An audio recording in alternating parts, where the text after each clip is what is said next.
All right, here we are, Strong Retirement Club, building your retirement plan and estate plan.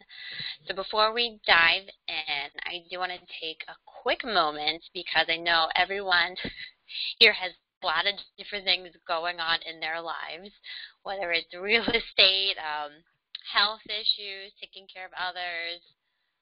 Hello there, Lynette. Okay, I can see you. I can't hear you. Oh, you can't hear me? There you are. Awesome. Okay. But I do strongly believe in the timing of things. And I was thinking about this because I had two women, and they were so excited. We had calls today, and then they got thrown into work conference calls. And I always believe in the timing of everything. I think it's God's divine intervention of things happen on their own timeline, really according to, in my belief, God's timeline. And it always ends up working out for the best. And whether it's because they weren't prepared for it or something was going to happen that was going to take their attention away from the call, there's a reason that they got pushed to later this week. And I do believe the same thing, that there's a reason that all of you have been brought into our community, into our Strong Retirement Club during this crazy time during COVID. So we have COVID thrown at us. We've had surgeries. I'm thinking of all the members in here. Real estate things, jobs, changing with work. Obviously, our lifestyles have completely changed. And all of these could have been reasons to put things with our money on the back burner. And I have to say, all of you are so much farther ahead because I have so many women coming to me now saying they completely shut down with their money. They decided not to do anything for a while, and now they're playing catch up. And now they're scared.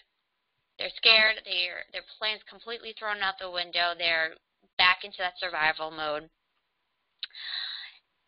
Every time we get an obstacle thrown at us, we really do have a choice, whether we are going to fall back on our goals, put them on the back burner, continue in survival mode, or adjust to what we're doing. And that's what all of you have done. So I just want to commend all of you for committing to this, even if not all of you can be here with us. Lynette's been awesome at that. But committing to this, committing to your priorities of having a peaceful retirement, one that's really going to work for your benefit and your best interest. And we're all working on so many different pieces to it, and I'm excited for how it's all coming together for you. But I really just want you to know that we are here to support you in this, especially with things like COVID happen. All right, so we're going to dive in. This is one of my favorite pieces. It's kind of where it all comes together, hopefully for you as well. Okay, so when we build a retirement plan, there's obviously so many things that go into it. We have income, expenses, taxes, inflation, assets, withdrawal rates, investment returns, required minimum distributions.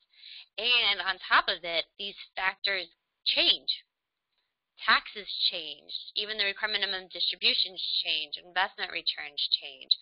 So obviously it's an ongoing maintenance of our plan.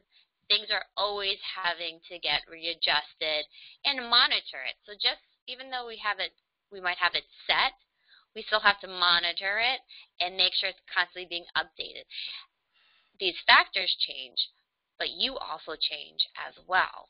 Maybe you're all of a sudden moving, you're getting a bigger house, or you're downsizing, or your family situation changes, or your priorities change. So again, not only do we need to monitor it because of these factors, but we also monitor it so that it's best aligned with where you are today.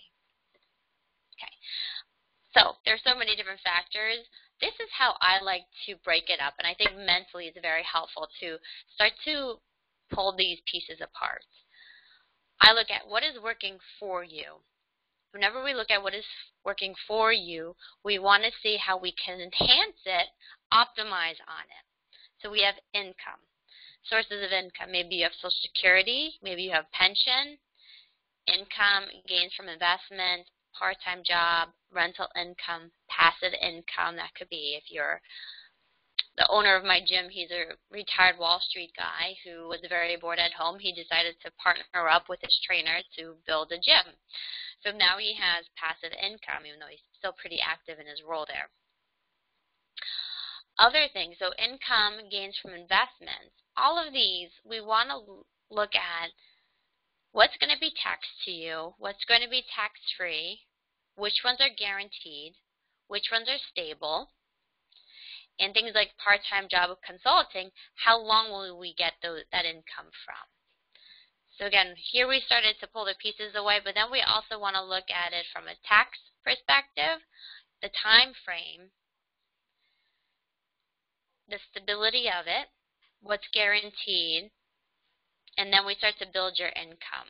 And as I said multiple times, happy retirees have at least 3 to 4 different sources of income coming in from it. Okay. Now, what's working against you?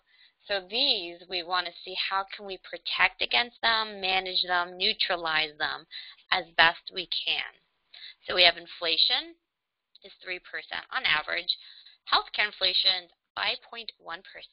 That's why retirees' inflation is a lot higher than everyone else's inflation, because healthcare is such a big piece of your expenses. Taxes work against us, right? There's a chunk of money right from the get-go that is going to be taken and paid towards taxes.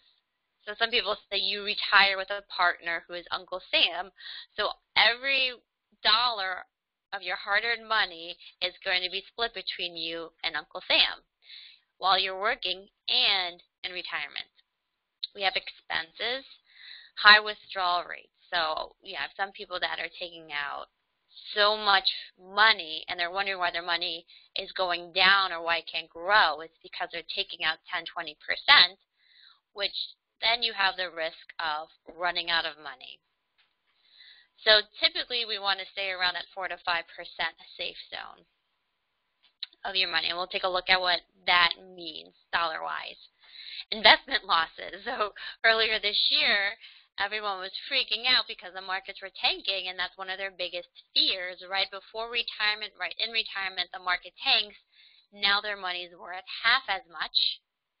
Does that mean their income's half as much? What does that translate to? Or maybe some of that money's earmarked to help pay for long-term care, or to buy a house, or to pass on for an inheritance, and now a huge chunk was taken just in investment losses. Longevity risk. So my grandmother lived to 98 and her sister was 100. What has the longevity been in your family? And making sure that you have enough to pay for yourself to fund your lifestyle and not risk living too long and running out of money. And then, of course, long-term care costs, which we went over in the last section, but are very, very high. In Bridgewater area, $12,000 to $15,000 a month for nursing home. If you did a home health aide, depending on how much care you would need, you're looking probably $80,000 to $150,000 a year. Again, based on, are they there around the clock? Are they just there to help you with meals? How much involvement is going to be there? Okay. We have somebody else popping on. Maybe this is Kathy. All right. Yes, hi. Hello, how's PT? Good. All right. Getting better each time. Good. All right. So we're just going over all the different factors of a retirement plan. What's in our control, what's not in our control, what works for us, what works against us. So if you caught the beginning of it, don't worry, it's recorded. But now we're going to go into what is in your control, our expenses. No matter what we say, we do have complete control over our expenses, right? Where we live, where we eat, how we shop, we have control over that. Part-time income, maybe you decide to work. A lot of women like to transition into retirement doing something. It might not be the typical 8 to 5 corporate job that leaves them exhausted and stressed out at the end of the day. I have women, she sells greeting cards to, goes to all the different pharmacies, all the places that sells like the Hallmark cards. She does that. My parents' old neighbor at the shore, she just passed away. She was 102. And up until the day she passed away, she was a crossing guard for the kids at school, though she never came out of her car. She also sold badges at the beach. She just loved it. It got her outside. It got her engaged. It brought in some money. So that's in your control, how long you want to do that for. Passive income, again, if you have a rental real estate property or you have an ownership of some sort of business, or the sale of your business even, you can have some extra income coming in that way. So gaining clarity. And we'll take a minute here for you guys to write this down, but what are your top spending priorities for retirement? Is it going to be things like housing or travel or maybe family, helping family? Maybe it's making sure you have enough protection for long-term care costs. What are your top spending priorities? What are the dollar amounts? And then what are going to be your recurring expenses? So obviously like utilities. Are you going to have a big trip a year? Are you going to have, think about, will your mortgage be paid off in time? Any other debts? Will you have to get a new car when you retire? I have women that their car is a corporate car, so in their corporate phone, any of those extra benefits, they retire, now all of a sudden they have a very expensive year because they need a new car, they need to pay for their own phone, plan, all those things. And then plan B expenses. So a lot of different ways that we take into account of plan B, but I think for women to have a plan B is such a great way to have peace of mind, knowing, okay, maybe I can't have this retirement where I have the house on the beach, but maybe it's a condo off the beach. Or maybe I'm not doing that huge trip every year, it's every other year, every few years. What are ways that you can basically have the same lifestyle, but just on a cheaper budget, more cost conscious? Maybe you have to retire earlier than you wanted to, or you need to take a family leave from work for your health or take care of your family's health, or you get laid off, whatever that reason is. What's your plan B so that maybe you're forced to retire a little bit earlier, but you're not going to be stressed over because we still found a way to make it work into your plan. Okay, because I know sometimes we get so fixated on a certain outcome, a certain expectation, it doesn't happen, and that instantly will stress us out. But by being flexible and having a plan B allows you to, okay, I'll be okay. We're just going to readjust some things. My one client that I met with yesterday, and she was in our first retirement club. She's like, I always love having, I have my plan A, I have the best case, worst case, and then the middle case. That's exactly what we went through yesterday, right? She likes to have her very, very conservative plan in place, her plan B, just to make her feel a little bit more secure. Okay. So we'll let you guys take a moment to see what are going to be your top spending priorities. What's going to be the most important for you to have in your retirement? And then think about same priorities, maybe it's a house, a trip, and I don't know, let's say long-term care. What's a plan B way to have those same exact things, but maybe on a lesser budget, or maybe for not as long, that regard. All right, so I'm going to give you guys a minute there.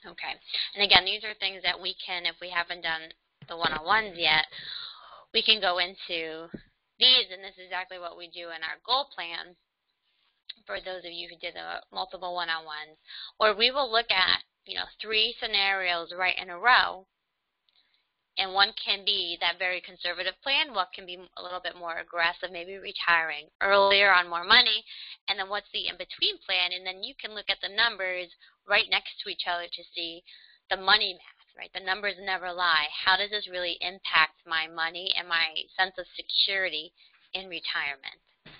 Okay. And then we align your money to work with that plan. So now we have the plan, then we can execute it on the money side of it. Okay. Understanding the math. So how does inflation affect your income? If the bank is paying you 1%, inflation is 3%, your overall return is negative 2%. So this is when I talk to people when they have a ton of money sitting in cash in a bank account.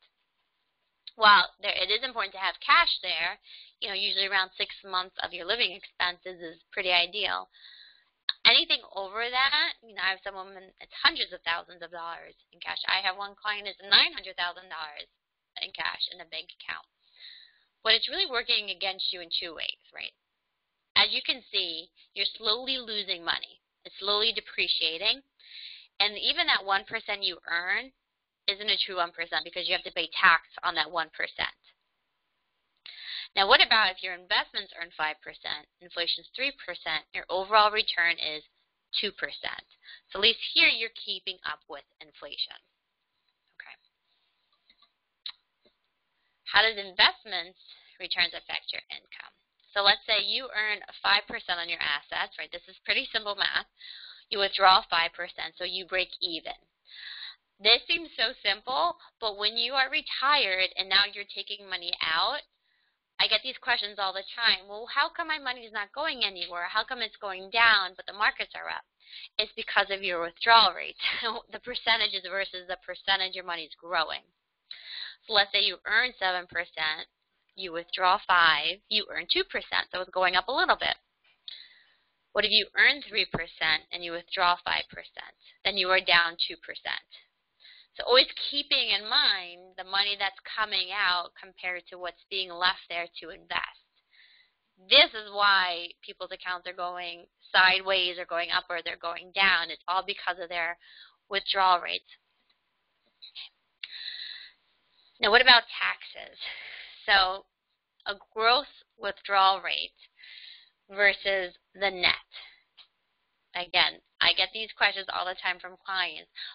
If the bulk of your money is in a retirement account, a traditional one, and when the money comes out, you have to pay taxes. And what we do is we withhold the taxes just like your paycheck, so you don't really see that amount of money. But people forget that they're taking extra money out to live on because a portion of it, remember your partner, Uncle Sam, he gets that money.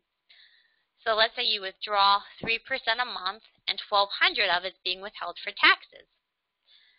Your account size is $600,000. So you are withdrawing a net amount of $36,000 or 6%. But the gross amount, because of that amount being withheld for taxes, is 8.4%. Okay. So when I talk about your expenses in retirement, it makes a huge difference if you are spending too much, and just lowering it a little bit amount makes a huge difference because of that extra percentage we have to take into account for taxes. So these are all the pieces that I'm looking at when I work with people one-on-one with their money outside of the club. There's so many different things that we need to take into account. Another reason why we have Megan, our accountant, on our team to help with these big decisions as we build your income to be very tax conscious.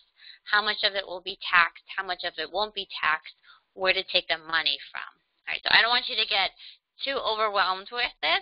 It's just an insight to all the different factors that, as an advisor, we look at to help you best with your money. Okay. Here are the New Jersey income tax. Ooh, this is an old one. So New Jersey has actually gotten very, very good with income tax rates for retirees. Okay. But a lot of people thought New Jersey was very high tax rates for retirees, even before they got much better, which actually isn't the case. And this is, as you can see, this is from 2010.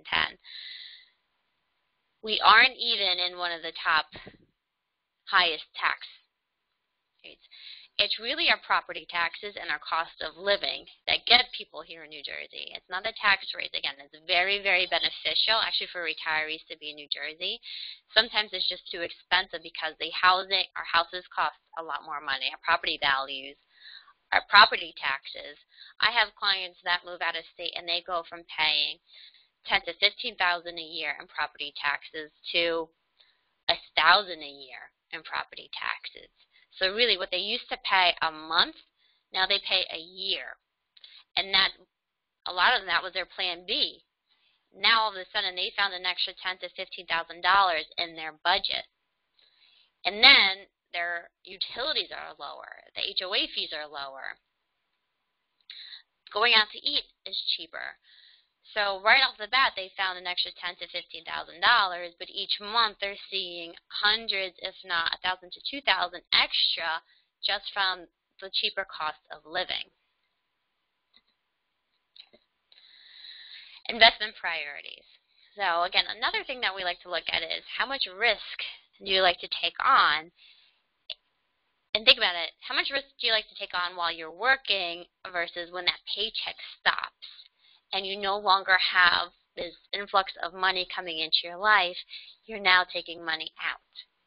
It's a huge mindset shift. Lynette's been through it, but Kathy and Susan have not been through that yet. It's very hard to make that transition after earning your paycheck for, what do you think about it, 20, 30, 40 years. So how you view your money now while you're saving might be completely different than how you view your money when you are retired. So there are three different risk personalities, we'll call them.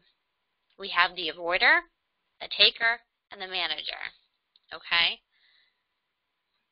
Oh, sorry, that we wouldn't have more. So the risk avoider, and I want you to kind of think about what type of personality you are, and we can again talk about this a lot more in our one-on-ones.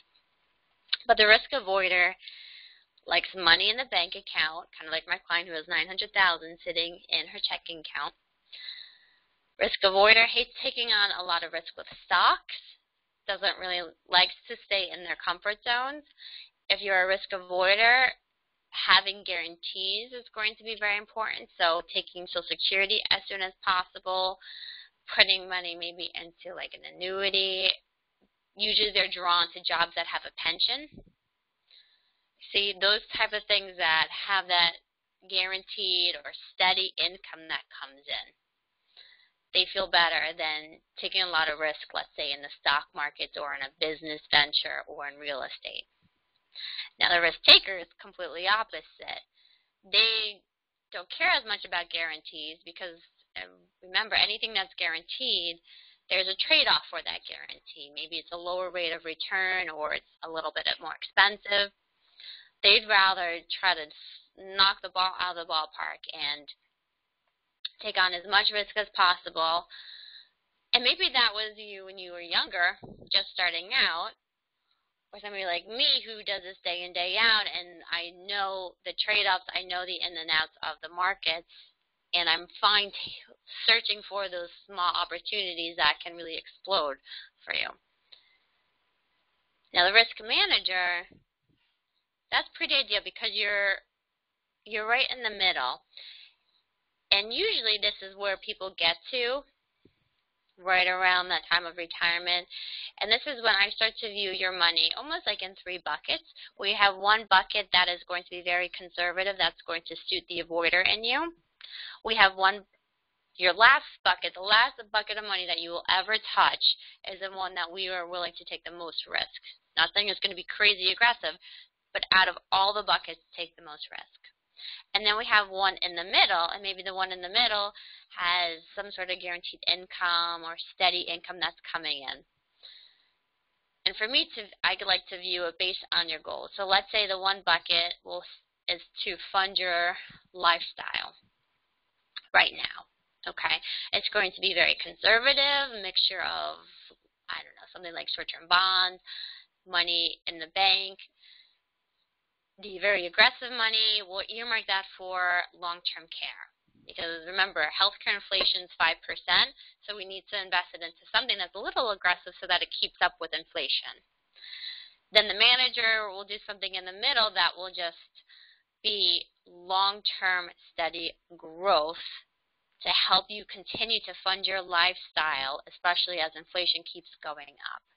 So you start to build your, I would say, basically your portfolio, your assets a certain way so that it funds your current money needs, right, the next 1 to 3 years, the long-term growth as you go through retirement past that 3-year mark, having that steady growth to keep up with inflation.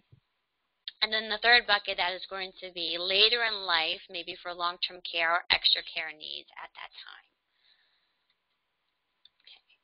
Now, obviously, for risk, there are different forms of investments, different forms of income. Okay, so investments, when we talk about, we have the typical stocks, the bonds, we have real estate, venture capitalists or business ventures. We have things that are going to be tax advantageous to you, things that might be a higher tax to you. So also weighing those benefits. Most of our retirees, we've been able to form in a few different ways, tax-free, almost like a tax-free pension, tax-free income that comes into them through retirement to help with taxes, because otherwise all their money is coming from that traditional IRA and they're paying so much money in taxes on it. So there are a lot of different ways we can do that and different forms of income. So always being conscious of which form of income am I going to be paying ordinary income taxes on or capital gains tax on, or which is going to be tax-free. And then we can kind of layer your income from all these different sources that we've built into your plan, which can be, might sound geeky to you, but it's very exciting stuff for me. Something that I love doing. Okay. Now we're going to go into legacy priorities, which I just had a call with one of my clients with an estate attorney, Lauren. They got their drafts done. The clients and I reviewed them together, and then we brought in the estate attorney again to just nail out the final details. And it was a pretty easy process once we got very clear on what needs to happen, what are their priorities. So the will, everybody needs a will. Everybody has some sort of an estate. Even a college student has some sort of an estate because they might have a car in their name or a bank account, those type of things. So everyone needs one. How often to update really depends on your situation. If there's a marriage in your family or a new child or grandchild or disinheriting somebody, or maybe you want to give somebody extra inheritance, whenever your situation changes, and it doesn't mean you have to update the entire will, it just means you might want to look at it, add a codicil to it, one page explaining something. With my clients yesterday, they are moving from New Jersey to Florida. So we found an attorney who works in New Jersey, also licensed in Florida. And as I was going through, I'm like, the language is a little different, and it's because the language in Florida is different. Their probate process is different, which is why you want an attorney specialized in that state. So that's another reason to update it, because you move to a different state. Your residence is in a different state now. Okay. And with the will, there are two different really jobs that you think about. One is who's doing the work, who's getting the money. So who's doing the work is the executor, who's going to nail out your estate according to your will and according to your wishes, and who gets the money, your beneficiaries, your heirs. Those are the important people to think about with the will. Who does the job, who does the work, who gets the money. And it could be the same person for both of them. Power of attorney, so important. I just had a client, she dropped off her power of attorney right now while we were on the call so that we can instantly link it up to her accounts here so that if anything happens to her, she becomes incapacitated. We automatically know who to contact, and they know to contact us as well, vice versa, but it gives us the go-ahead if the client becomes incapacitated to talk to them. So we're already one step ahead. We're being very proactive, and we do this all the time. Whenever somebody gets a new power of attorney, they send it to us immediately. We have it set up. That's the biggest thing to do. when you are retired, as you get older, it really helps to prevent a lot of fraud. I was just doing a continuing education for my firm, and this stat came up. The National Center on Elder Abuse estimates that 60% of perpetrators of elder abuse are family. Furthermore, 17% of exploiters are friends or neighbors, and 15% are home health aides. Okay, this is why it is so important to be proactive with this to prevent elder abuse. Right away, people can sense, and this is why there is so much elder abuse, they can sense when somebody is isolated, they don't have a lot of support, they're confused or overwhelmed, right? They're vulnerable. Having these documents in place, having people like us to help you move around these issues, having the support, the teamwork of not just us and a state attorney, whoever, leaves you a lot less vulnerable. It's so important. So for power of attorney, what we wanted to say is always, to make sure it covers your bank accounts, investment accounts, retirement accounts, real estate. Sometimes they leave out real estate and then they can't do anything with the property. They're stuck holding a property that you might no longer need or could afford. Think about that. Maybe you no longer can afford it, but your power of attorney doesn't give them access to sell it or rent it out, and now it's just bleeding money from you. And it's a huge strain, not just on you, but on your family members. And how often to review it? Every 2 to 3 years. Or if you want to update whoever the power of attorney is. That's really important. Because of the financial abuse, financial institutions want them in under 2 years old. I know Raymond James, we need it within the last 6 months. If not, it's an extra form to sign to make sure it's still intended to your wishes. A living will, right? What do you want? Who do you want to make decisions if you are not of sound body and mind? Health care proxy. Both very similar. Really, you want to name basically who's going to make decisions on your behalf for the medical side of things. Also, what do you want to happen if, let's say, you are in a coma or on life support? Those different things. Probably the last thing we want to think about with them. But I know for my husband and I, we named each other for our healthcare power of attorney, and then it was our dads, because we figured the moms would be way too emotional. We wanted more the steadfast people who could make decisions and not let the emotions get in the way of it. So that was our thinking behind it, good or bad. Okay, and beneficiaries. So you have your primary beneficiary, and this will be for any life insurance policy, annuity, 401k, retirement plan. You can make really any account have a beneficiary on it. You can make it a transfer on death account, payable on death account. Attorneys don't usually like you to do that. So that's best to work through after you've done the will. So just like the couple yesterday, we went through their will, their trust, everything. I'm going to be the last person to then update the beneficiaries to work in alignment with the will, so that everything is complementing each other and it's not going to be confusing, very straightforward. So that's where I come into place to then execute it on the beneficiary side. And when to review them. So I had a few clients, they recently got married, and I was like, you probably want to update your beneficiaries. One said no, but the other one said yes. And it's so easy to forget about those things, but whenever a change happens, to update them. Okay, my husband's uncle passed away, and his beneficiaries were his mom first, who already passed away, and then the dad. By not updating it, it just became a paperwork nightmare to show proof that the mother had passed away, this was her will, blah, blah, blah, going through that whole thing. So updating it with those type of events also. And then trust. So this is a very complicated area of trust, but I want to make it very, very simple.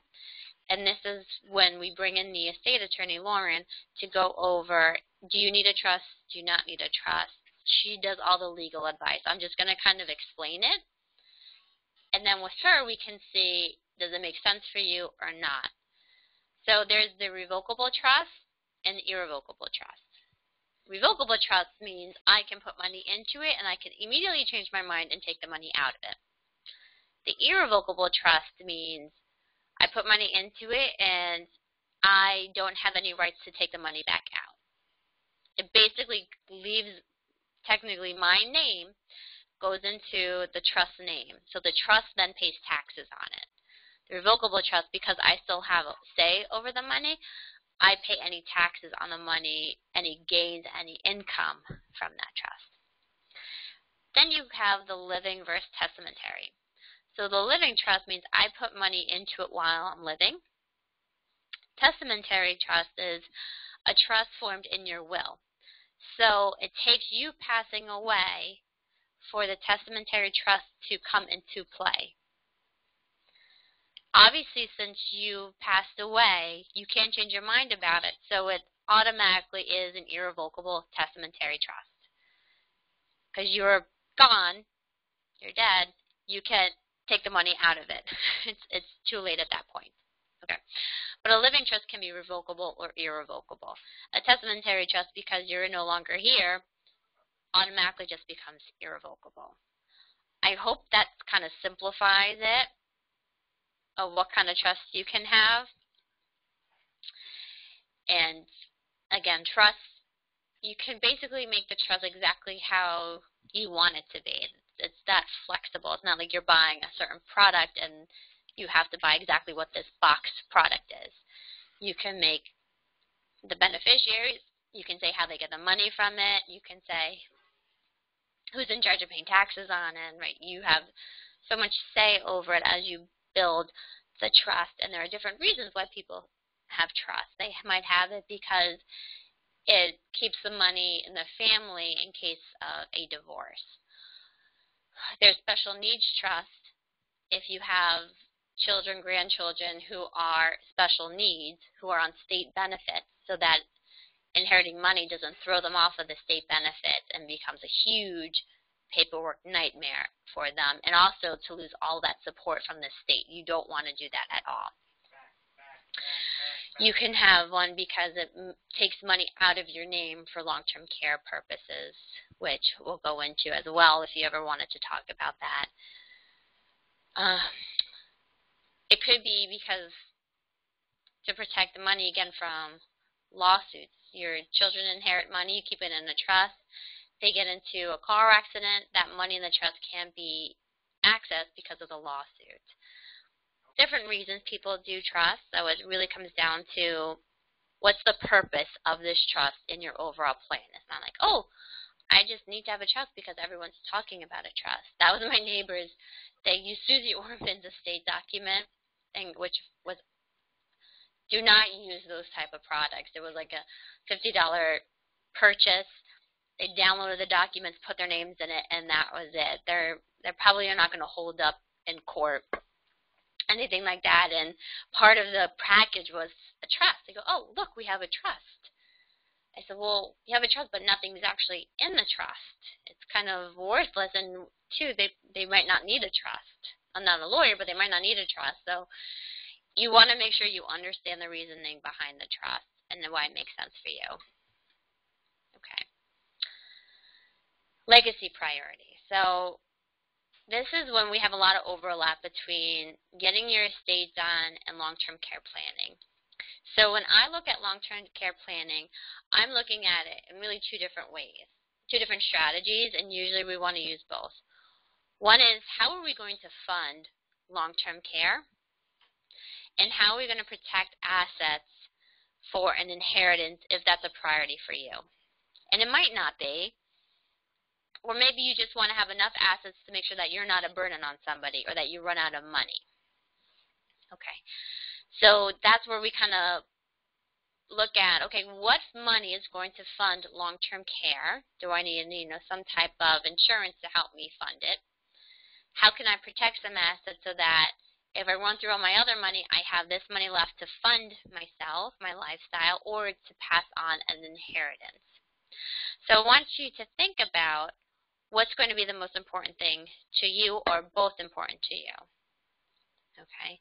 If you have enough assets to fund, basically, if you have more than $500,000 of assets, it's really important to do a lot of long-term care planning because you have enough assets to fund a few, 1, 2, 3 years in a nursing home, but then what happens past that?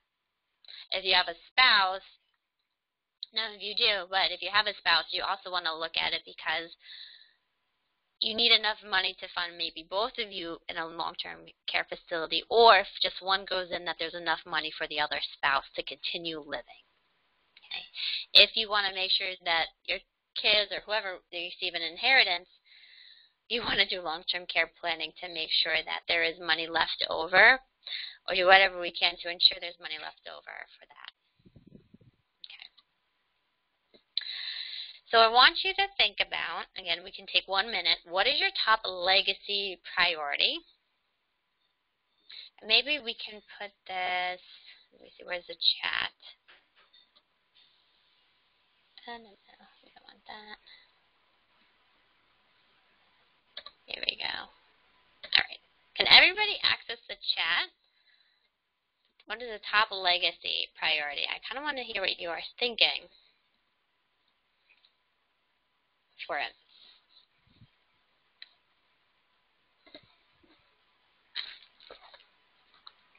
And who is your top legacy priority? Maybe it's your loved ones, but really it's you because you don't want to leave a burden on your loved ones, whether it's with your estate, taxes, consequences with your estate, running out of money, having to find a nursing facility. So maybe it's you, but because you don't want to burden anybody else. So who is your top legacy priority? What has to happen to prioritize this person? And who can help you? So maybe the next step is the estate attorney. We can do a joint call with the estate attorney to just get the ball rolling. It sounds like a painful process, but it's so much easier than it sounds and looks like. Once we get clarity, and usually just talking with an estate attorney, 20, 30 minutes can really help getting a lot of clarity. They will have a ton of ideas and perspective on it, as well as myself. And usually within the first call, we can get very clear on what's the path forward. Okay. So what has to happen to prioritize you, or maybe it's your heirs. Okay. And then also thinking, and this is the more creative side of it, there's so much more than just the money side of your legacy. And I'll give you a few examples of this, what I've done, because I've taken this to heart after doing a lot of this type of work. But for both of my kids, I have very special projects that I work on for them. They have no idea, obviously. But for my daughter, the first year she was born, I had gotten the book, Oh, the Places You'll Go by Dr. Seuss. I got that for my baby shower, and everyone at the shower signed it. I thought, how cool would it be if for the first year of her life, everyone who comes to one of my events, my club things, they sign it for her and they write her an inspiring message. So I had that full year. The book is filled with notes and letters from women that she's never met. They've never met her, but they could see how special she was to me, and they wanted to leave some sort of impact on her life. And for her to see what I was doing when I wasn't always home at night or on the weekends or whenever I was working. The other thing I've done is I write her a letter for her birthday, or if I'm traveling, anything major. Now my son, obviously I couldn't do the book idea because we had COVID shutdown, so what I've started was every Monday I have a journal and I write him a very small brief letter, and it might be about something he accomplished or that I want to tell him about. They're just small things, and then when he's a lot older, I'll give it to him. And it's just really small, special ways to validate people that are very close to us. So I want you to also think beyond the money side of your legacy.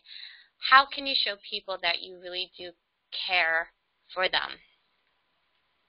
And you can obviously get very creative. Even with my work, I have so much content that if something were to happen to me, I hope another woman just takes it and goes with it and continues this mission, this community that we are building. And it's why I am bringing on different professionals and experts. For the next stage, I'm going to be on more advisors, because we're just going to continue to build this community out and improve it, enhance it, and really form long-lasting connections that are going to last, my goal, a lot longer than my lifetime. Okay. Lastly, I want you to think, how will you feel secure in retirement?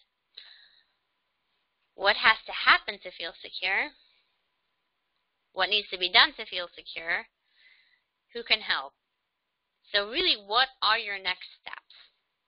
What's going to make you feel secure? Is it having that overall plan? Is it executing that plan with your money, with your retirement? Is it understanding the plan? What else needs to be done? So maybe it's one of our one-on-ones to build your plan. Maybe it's to get the estate attorney in on the discussion, or the accountant, or it's just setting aside, earmarking certain funds for the long-term care, getting that in place. And then who can help? Is it me? Is it somebody else? Is it, like I've been saying, an estate attorney? All these different people. Okay, so right now on our team we have an estate attorney, a mortgage broker, accountant, and then Gail, who does a dashboarding. She's life coach, mental organizer, who's extremely helpful. But beyond that, we have so many people as well. But I want you to write down what's going to help you feel secure. And then what is that next step?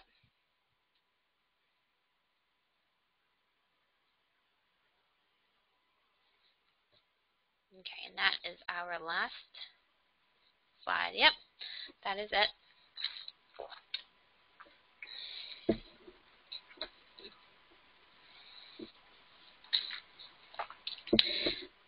And I also sent you, right before this call, the worksheet that goes along with this presentation, this virtual event, so that you can then go back through and fill them out. If you want to watch the recording to go back through the variables, all of that, you can. We can do it together on a one-on-one.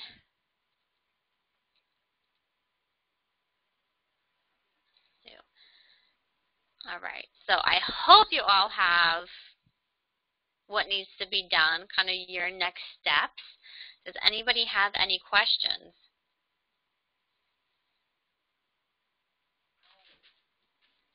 I know this one is a much more meaty, intense one with a lot of terms and everything, and that's why this is always a good time to then connect one-on-one to go through this. Make sure, I know Kathy, you and I obviously you're recovering, you're recouping, but we have our one-on-one still, so we have plenty of time to get that done. Okay. I'm not worried about that at all. But let me ask you, Kathy, what do you want to be your next step to help you feel secure? I think just having a plan, and I also still need to meet with the estate attorney and you know, work that out. Mhm. Good. So yeah, I know, because we've been putting off the one-on-ones, obviously due to your injury. So at any point, maybe this month or September, we can do that, and we can do a joint call with the estate attorney. Right? Yes. I have that at 1:30. I have clients coming in, and I'm like, we're calling the estate attorney. They've been postponing on their stuff. I'm like, that's it. I'm calling them when you're here. I can get you in the office. But that sounds good. We'll work on that, okay? Yes. Perfect. What about you, Lynette? Well, I'm looking into estate attorney and working that part. Oop, Lynette, are you still there? I am. Oh, you're very vague. I can hear you a little bit. Oh, I put my. Oh, wait a minute. My microphone isn't in front of my mouth. There you are. I'm looking into a state attorney and having them tell me what are some things that I need to consider, and I think what you've put here today looks like it's really helpful towards that end. Oh, good. I'm glad. Awesome. Well, let me know if you need any help with that, and then we can connect again. And Kathy, same with you. All right. Well, I hope this was good. Yep. Yes. Hope it got the Thank juices you. flowing again. And thank you for popping on at 12 today. I dedicate 1 or 2 months a year where I don't do any evenings because of how much of a strain it is on my family. So August was my 1 month. So I'm like, okay, maybe we can fit this in during the day. So thank you both for jumping on today. I really appreciate it. And we'll keep going. No, it was great. It will help me reset. Good, good. I was hoping we could do something in person this fall. I don't know if that's going to happen. I don't want to put anybody at risk or make them feel uncomfortable. So thank you also for continuing to participate all virtually. I know it's not ideal, but thank you very, very much for staying involved and to, like I said, continuing to make the money a priority because you invested the money, you invested the time. Let's just keep the momentum going. Otherwise, we always have to start back from ground one. And so let's just keep building. Even if it's small steps, let's just keep moving them forward so that you don't have to start all over again. All right? Yeah. Sounds great. All right. Thank you, ladies. Okay, I'm going thank to you. stop the Enjoy recording. the rest of your day. Thank you. You as well.